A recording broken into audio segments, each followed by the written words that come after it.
The digital memory storage and bit shifting characteristics of the shift register is essential in many digital electronic systems.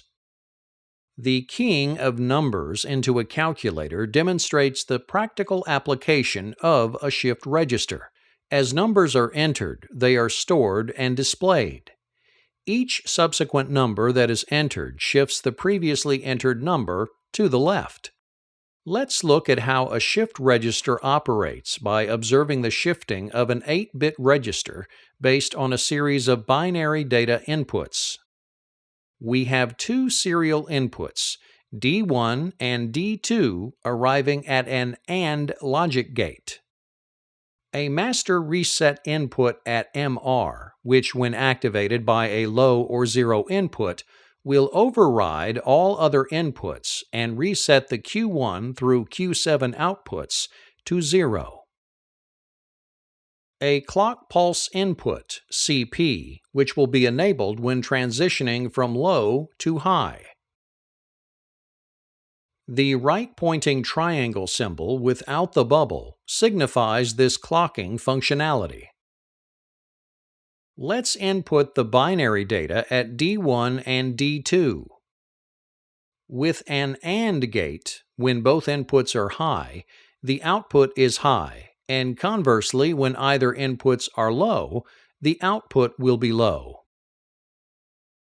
At T1, the 0, or low, at MR, overrides the D1 and D2 inputs and sets all outputs to 0.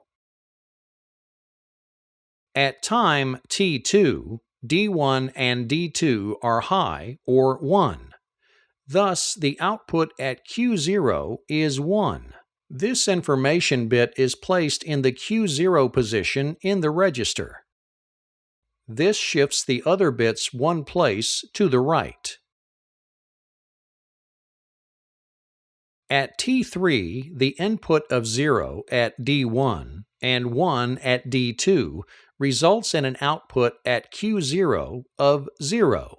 The 0 at Q0 replaces the 1, again shifting all the bits one position to the right.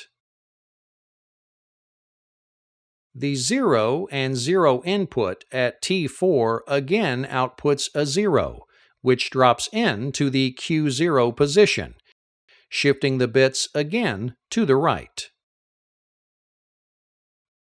At T5, the input of 1 outputs a 1 that drops into the Q0 position, with the bits shifting again. The inputs at T6 produce another output of 1, which shifts the bits again.